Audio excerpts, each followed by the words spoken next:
अगर एक जो फ्रेशर बच्चा है और एक जो 1-2 साल तैयारी कर चुका है, उनको कितने घंटे पढ़ने चाहिए? आप कितने घंटे पढ़ते थे? आप एक सब्जेक्ट जब क्लियर करो, साथ ही साथ उसके एमसीक्यू, उसके पीवाईक्यू, साथ ही साथ जितने भी आपको मटेरियल मिल रहा है, एक्स्ट्रा डाटा जिसे कहते हैं। अच्छा, शॉर्ट नोट्स आपने बनाया था। शॉर्ट नोट्स बच्चों के अंदर बहुत जानने की इच्छा होती है कि सर शॉर्ट नोट्स किस तरीके से बनाए। कुछ बच्चे करते क्या है, जो आपकी पूरी नोट्स होती है उसी को शॉर्ट नोट्स मान बैठते हैं। तो क्या कोई नहीं, टेक्निक है शॉर्ट नोट्स बनाने की, अलग से बनाना है, कैसे करना है? बट आप किसी एक पॉइंट पे जाके फंस गए। जिस पॉइंट पे आप फंसे हैं उस पॉइंट को नोट डाउन करना है, वो होता है शॉर्ट नोट्स। शॉर्ट नोट्स ये नहीं कि आपने पूरी किताब लिख दी फिर से वापस। अच्छा, यहाँ पर प्रशांत, आपने तो दोनों एग्जाम निकाला है, एसएससी भी निकाला है, आरआरबी जेई भी निकाला है। तो दोनों की एक साथ तैयारी संभव है क्या? क्योंकि अभी आपको भी पता है कि एसएससी जेई का जो फॉर्म फिलअप लास्ट डेट हो चुका है, अभी इसका एग्जाम अक्टूबर में है, और फिर इसके बाद आरआरबी जेई भी आ जाएगा। तो क्या दोनों की तैयारी एक साथ किया जा सकता है क्या? तो एसएससी और आरआरबी दोनों का तैयारी साथ में चल सकता है, नो प्रॉब्लम। तो प्रशांत, यहाँ पर आप बच्चों को क्या बोलेंगे जो अभी कॉलेज गोइंग है, जो अभी कॉलेज पे हैं 5वें 6वें सेमेस्टर में, या अगर बात किया जाए बीटेक में 7वें 8वें सेमेस्टर में है, उनके लिए आपकी तरफ से क्या गाइडेंस है? कब से तैयारी वगैरह स्टार्ट करना चाहिए? दूसरी बात, जो बच्चे भी तैयारी कर रहे हैं उनके लिए क्या गाइडेंस है, किस तरीके से पढ़ें कि इस बार क्वालिफाई कर जाएं?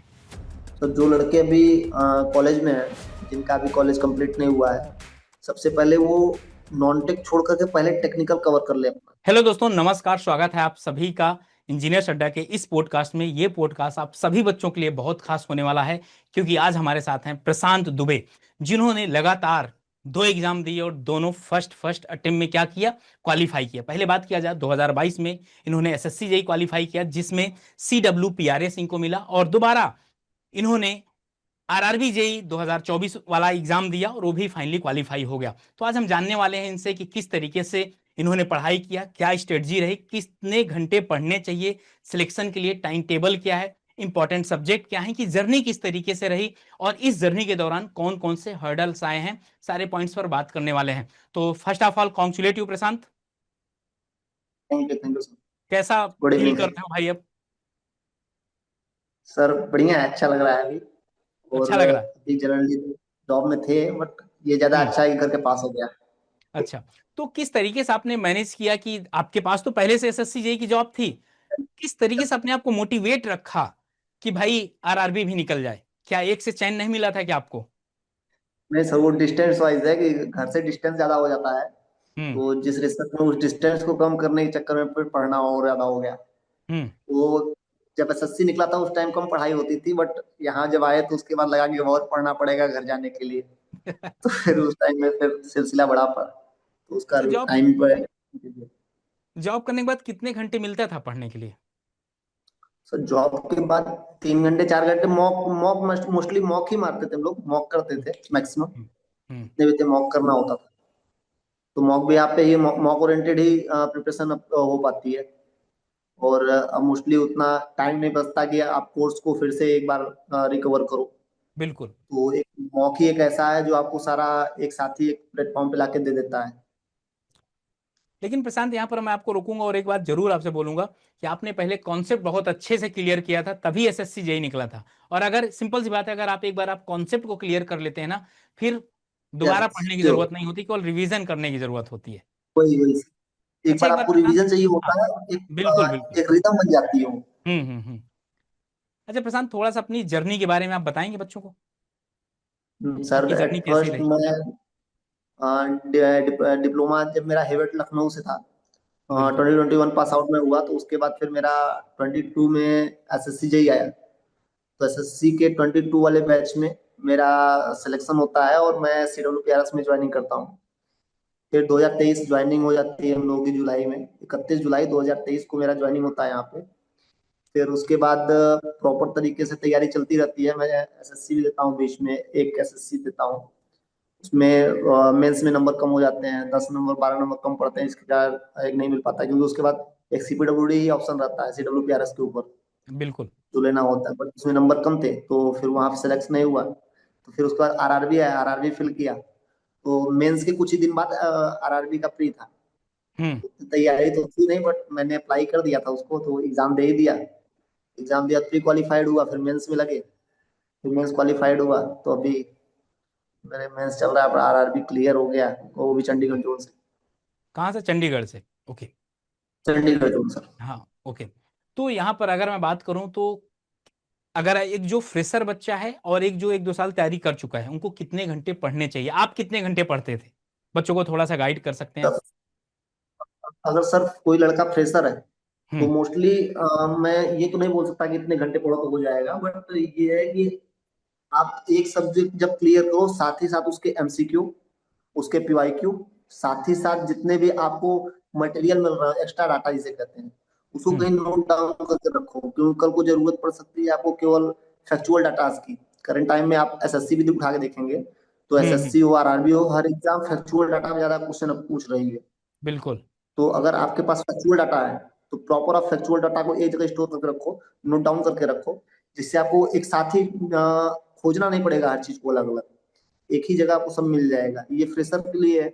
और कंटिन्यू पढ़ाई तो तब तक करनी चाहिए जब तक आपको ये ना हो कि ये सब्जेक्ट मेरा क्लियर है। एक सब्जेक्ट आपने उठाया, साथ में पैरेलल में एक सब्जेक्ट और उठा लो, उसको लेके चलते रहो। ये नहीं कि आप एक सब्जेक्ट लेके चल रहे हो तो उससे उबन होगी, फिर एक ही सब्जेक्ट पढ़ते पढ़ते दो सब्जेक्ट आप उठा के चलो, बिल्कुल पैरेलल सही में बात। लेके चलो दो सब्जेक्ट को, साथ ही साथ पीवाईक्यू एमसीक्यू सब करते हुए चलना है। और जो भाई सर एक्सपीरियंस है, जो मतलब 1 साल 2 साल प्रिपरेशन कर लिया है, उसे तो मोस्टली मॉक में ही टाइम देना चाहिए, और आपका ये एमसीक्यू में। ओके। तो आपका ये कहना था कि आप जितना भी बचा हुआ टाइम है, देखिए आपके जो दैनिक जीवन में जितने भी काम हैं उनको छोड़कर जितना भी आपके लाइफ में टाइम बच रहा है अभी, जैसे 24 घंटे में आपने 12-14 घंटे सोने वगैरह नहाने खाने में अगर निकाल दिए, बाकी बचे हुए 10-12 घंटे में आप बेहतरीन तरीके से पढ़ाई कर सकते हैं। क्योंकि श्योर श्योर इस सर। समय पर बाकी जो भी बच्चे हैं बहुत ज़्यादा मेहनत कर रहे हैं। आपको लगता है सिलेक्शन बहुत आसान होता है, सिलेक्शन राइट आसान नहीं होता, मेहनत करनी पड़ती सर। है। हाँ।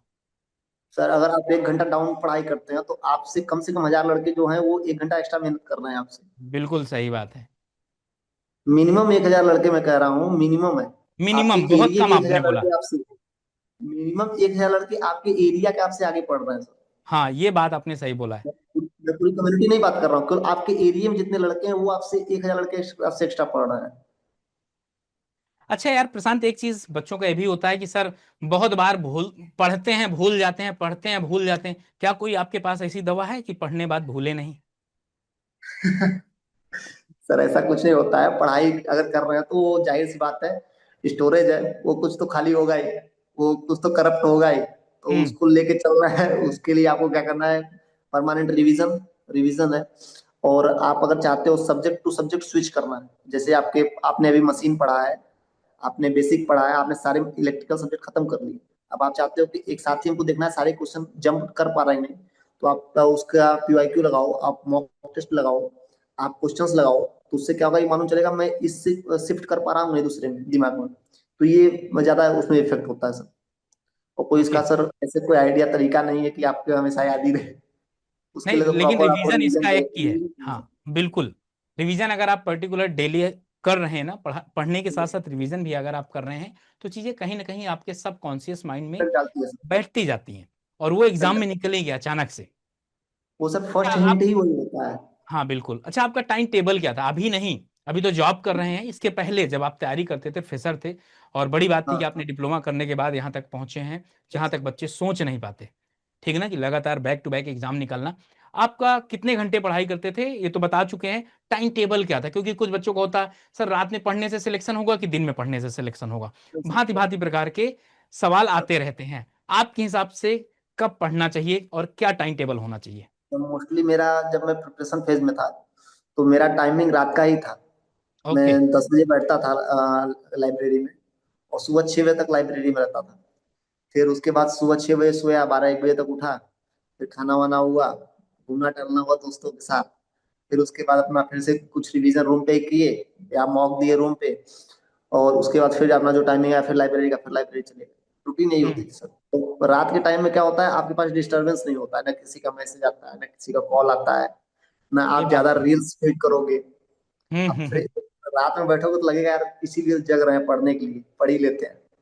एकदम। और दिन में सर 10 लोग का फोन आया तो आप उसमें डिस्टर्ब हो गए, मैसेज आया उसमें डिस्टर्ब हो गए।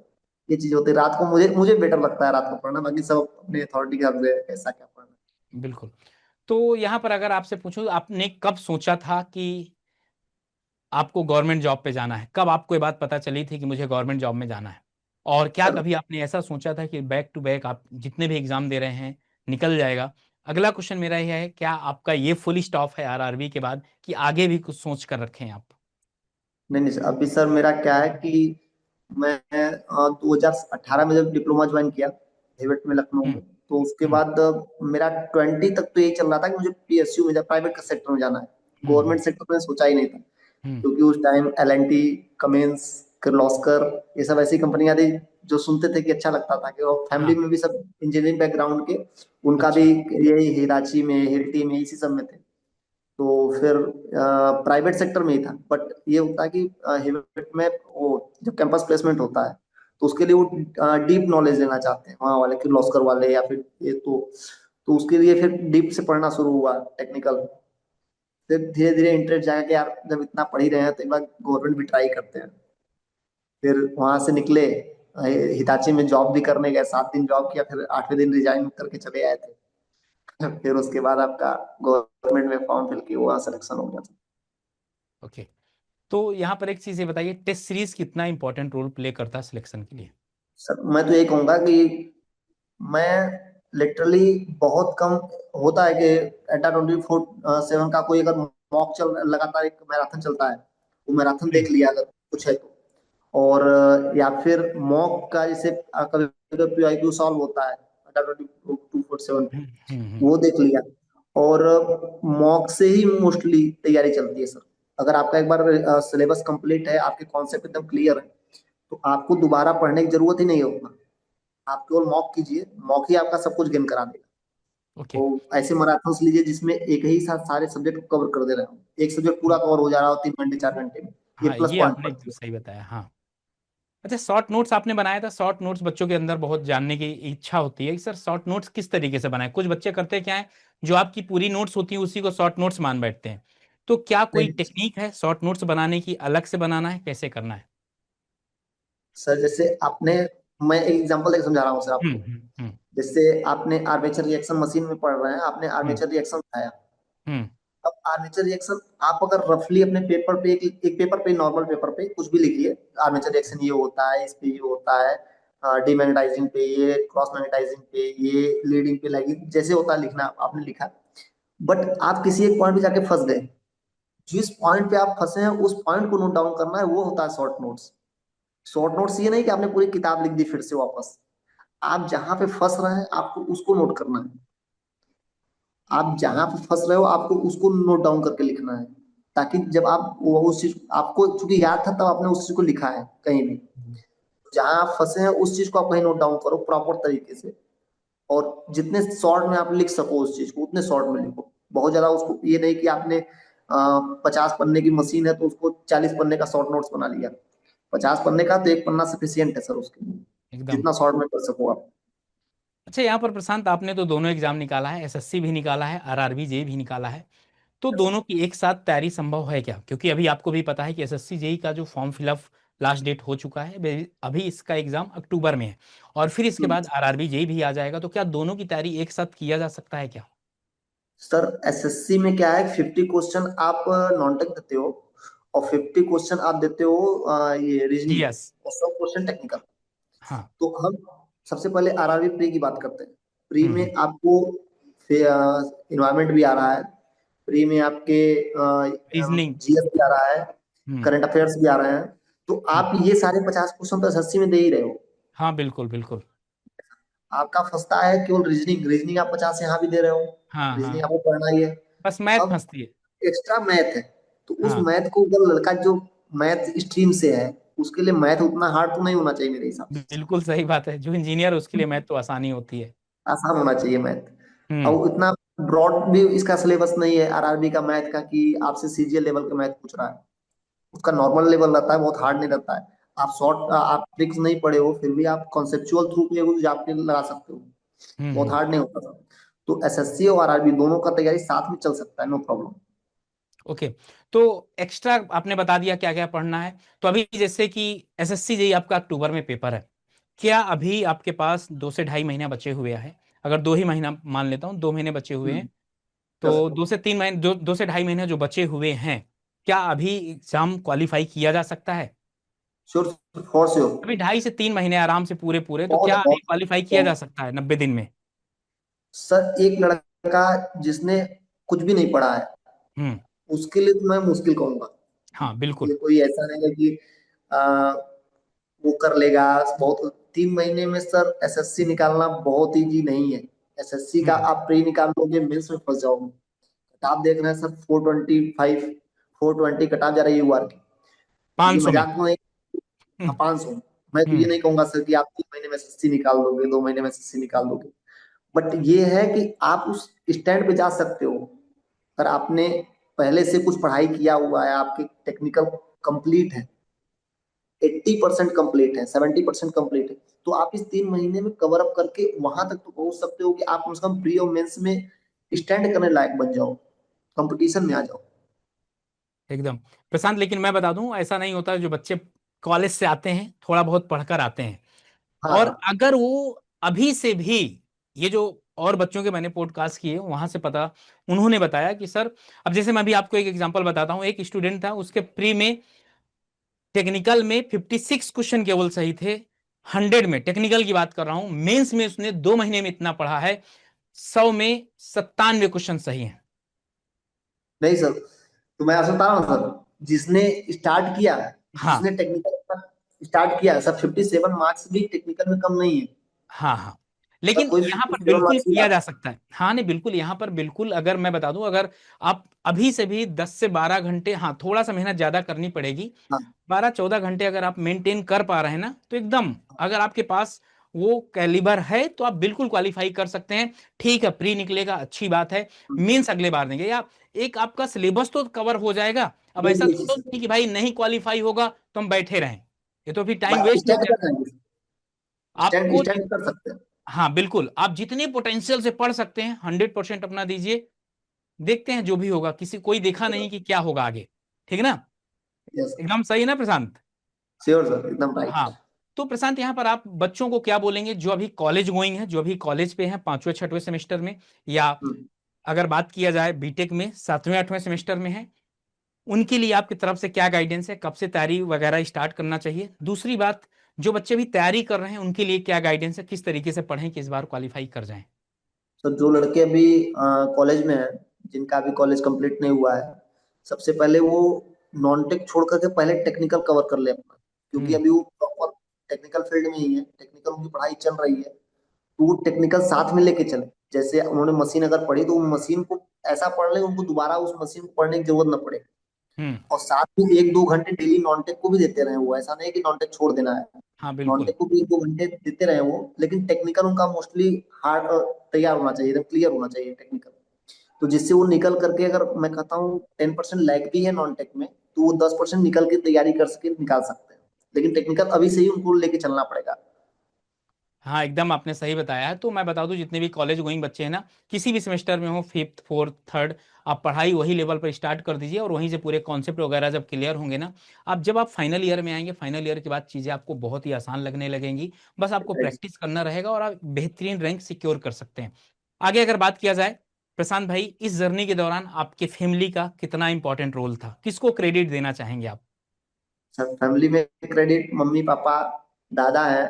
हम्म। और मैं जब प्राइवेट सेक्टर में काम करने गया था सर 7 दिन के लिए, तो हम्म। सबसे पहले मुझे मना करने वाले मेरे दादा ही थे। कहे यार हम्म। छोड़ो वो, गवर्नमेंट ट्राई कर लो, इस बार देख लेते हैं, क्या पता हो ही जाए। हम्म। हम्म। तो उन्होंने बोला, फिर मैंने भी सोचा कि इतना ट्राई कर ही लिया, एक बार देख ही लेते हैं। तो फिर उसके बाद फैमिली से भी आया कि तुम छोड़ो, कर कर लो, अगर होता है ठीक है, नहीं प्राइवेट तो करना ही है बाद में। हम्म। इसलिए मैंने वहां पे रिजाइन डाला, 7 ही दिन में मैंने रिजाइन डाल दिया था फिर उस टाइम। अरे वाह। फिर वहां से मैंने छोड़ के आया, फिर तैयारी में लगा, फिर उसका सिलेक्शन हो गया। ओके। फैमिली इंजीनियर में, सड्डा हाँ हाँ जी। फैमिली बोलिए बोलिए। हुआ। उसके हाँ बाद ये क्या कहते हैं, मेरे फ्रेंड्स हैं, जो मेरे मिर्जापुर के फ्रेंड्स हैं। और करंट टाइम में अपने CWPRS में कुछ फ्रेंड्स हैं मेरे। हाँ। काफी ये सर सपोर्टिव है कि उनसे कुछ लेक्चर मिला, या फिर उनका कुछ नोट्स है अच्छा, तो शेयरिंग हो गया कि ये पढ़ लो वो पढ़ लो, तो ऐसे अच्छा लगता है सर, चीजें ठीक है उस टाइप से। अच्छा प्रशांत, इंजीनियर सड्डा आपकी कितनी हेल्प किया इस जर्नी के दौरान? सर इंजीनियर अड्डा मेरा बहुत हेल्प किया RRB जेई में। ओके। आरआरबी जेई का जो भी एग्जाम है, मैं तो यही कहूंगा, मैराथन जितने थे मैंने, जो मैंने हम्म। देखे हैं, मैराथन देखा मैंने। और क्योंकि सर ऑफिस में आप प्रॉपर नोट्स और पेन लेके आप नहीं पढ़ाई कर नहीं सकते। पढ़ सकते, एकदम सही बात है। तो ऑफिस में है तो आप ईयरबड डाल सकते हो कान में सामने आप मोबाइल रख सकते हो, हाँ चल रहा है लेक्चर, आप अब रिकॉल होती है चीजें। जब आप बिल्कुल। मैराथन पढ़ते हो तो आपको देखिए, रिकॉल होती है। यही जगह दो चीजें हैं। आप दो फ्रेंड हैं, आप पढ़ाई कर रहे हैं, बगल वाला रील स्क्रॉल कर रहा है। वो रील आज भी देख रहे होंगे, लेकिन आज आपके दो जगह सिलेक्शन हो गए, ये अंतर होता है। ठीक है ना? तो वो सर, वो हाँ, रिकॉल हो जाती है, मैराथन से सारी चीजें रिकॉल हो जाती हैं। बिल्कुल और सही बात है। और वही चाहिए होता है, क्योंकि पहले ही टेक्निकल पढ़ा हुआ है, तो ऐसा भी नहीं कि फिर से स्टार्ट करना है हम लोगों को। तो वो चीज ज्यादा सही होती है, ओके। प्रॉफिटेबल है। बिल्कुल एकदम सही बात आपने बताया, बहुत अच्छी अच्छी चीजें आपने प्रशांत भाई बच्चों को गाइड किया है। तो सभी बच्चों से यही कहना चाहूंगा कि भाई फुल डेडिकेशन से, फुल एनर्जी से आप लोग लग जाओ। इस बार आपको क्वालिफाई करना है। एसएससी जेई में अभी 2.5-3 महीने का टाइम है, आरआरबी जेई में भी अभी उससे ज्यादा टाइम है। तो आप टाइम है आसानी से सब। एग्जाम क्वालिफाई कर सकते हैं। तो थैंक यू यार प्रशांत, आप आए, बच्चों को बताए, बहुत अच्छे तरीके से बच्चों को समझाए। और आप सभी लोगों को थैंक यू यार, बने रहो इंजीनियर अड्डा के साथ। Okay, bye bye and thank you.